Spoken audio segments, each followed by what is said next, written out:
So I'm thinking about making this a series on the channel, whether it's taking you guys behind the scenes on all of our professional shoots, or it's traveling with Kristen and documenting that. Sometimes our work can be a little mundane, a little bit of a grind, and maybe it doesn't have the most flair like some of the work other people post, but you guys have expressed interest in seeing behind the scenes in our business and what we're doing, so let's check out the latest.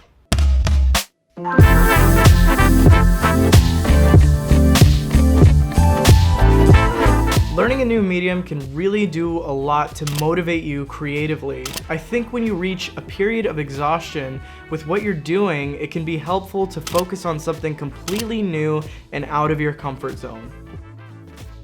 Now, the negative side of that is sometimes it can take you on a wild goose chase.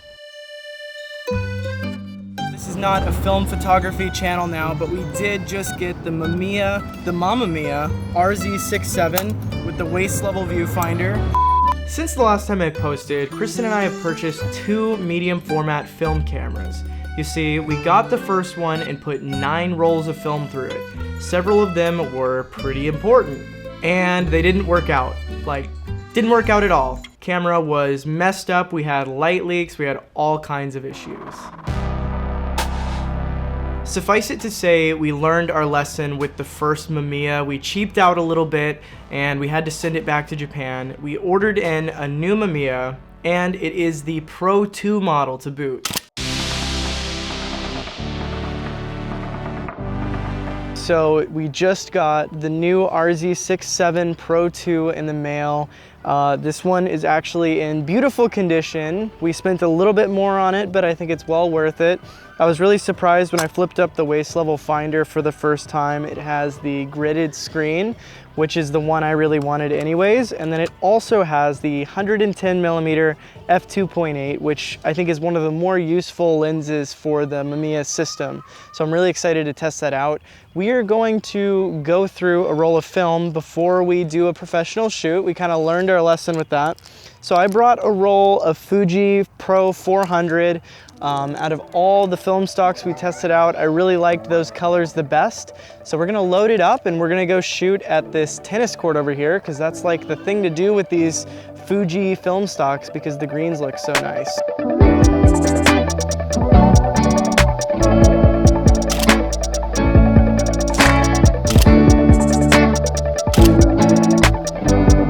Okay, so we're back to vlog mode with the FX9, which is a weird place to be. We're gonna take a few more portraits, but then also a few test shots just to test a few things with the framing. I feel like when I was shooting with the Mamiya that I was taking the photos with the magnifier flipped up, and I'm not sure if that was exactly correct to do, because a lot of my photos I noticed the framing was not how I originally intended it. So we're gonna see if we can figure that out. Oh, she's got a foothold.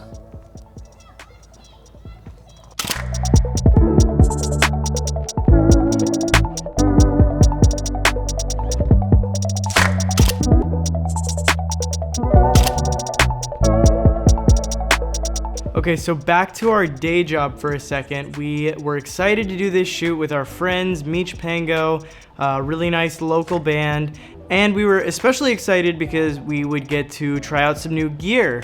Exhibit A is something small, something tiny. It's something we bought in New York that is very helpful for our FX9 build, and it is a little small rig rosette extension piece. And that kind of solves the grip problem we were having. And then we also bought 4 of these guys. This is the Nanlite Pavo tube. We bought a 4-pack of the 30C 4-foot ones. I've been looking for an alternative to Quasar or Astera tubes for quite a while. There have been a few options that have come out that I just didn't think were quite ready yet, but these are very nice. We picked up a 4-pack on sale at B&H for like $1,000, which is a very good price considering the alternatives, and they are very bright color accurate LED lights. They have a built-in battery and they are fantastic. Okay, so let's talk some inspo for this band shoot. One of the main ones was from a photographer named Neil Krug, who does some of the best work right now, photographs a lot of album covers. He worked with one of my favorite bands, Unknown Mortal Orchestra, and took this really nice portrait with this very vibrant red light, and there's like kind of a warm light coming in from the front. So that was one of the inspirations I wanted to recreate with our tube lights. There's also a photographer named Kelby that I follow who does great stuff, and he had a lot of band shoots where the light was very voluptuous coming in, so we knew we wanted to pump a lot of haze in for this shoot. Okay, so we are back redoing our shoot here at the darkroom with Meech Pango. We've got some more ambitious goals this week. We've got 2.5 hours, which is like a blink of an eye when it comes to studio time, but we're gonna try and come away with some really good portraits, and we're gonna try and come away with hopefully a lot of music video type material. So welcome to the darkroom.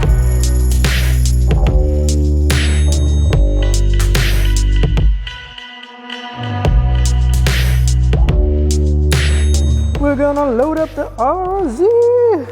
So we are shooting some Fuji Pro 400H, as the British people would say.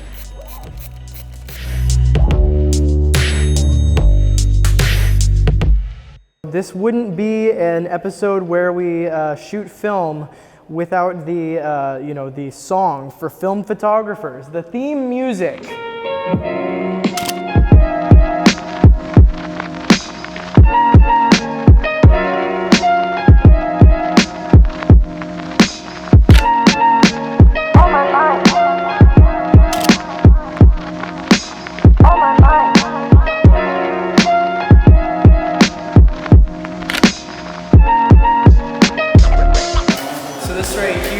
Called a split diopter, so it gives you some cool blurry artifacts.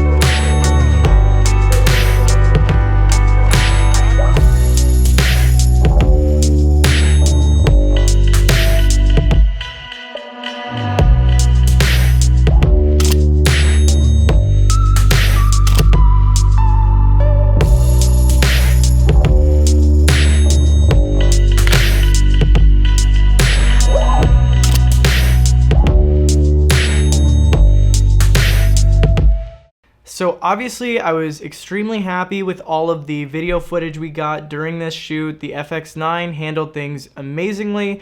There's no doubt that it's better than the A7 III for stuff like this, but I also wanted to take a look at some of the photography aspects and the differences between film and digital in this setting. Something that's interesting is that digital cameras really give you a level of detail that you can't quite replicate with film in a lot of cases, but the advantage of film is the large 6x7 negative.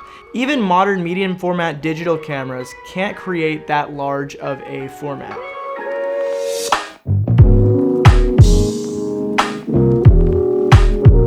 So the next day we took on a real estate shoot, and then we had a couple more shots to get with the band during the day. We actually do tons of real estate work in 2020 with this spectacular company here in Fort Worth called League Real Estate, and I definitely want to take you guys behind the scenes for some of these other shoots that we're doing with them, because I love that they allow us to do a lot creatively, so look out for that in the future. Kristen and I just finished shooting a real estate video about 2 blocks from where I grew up, which is really cool. And I think this was actually one of our better real estate videos we've done in a while.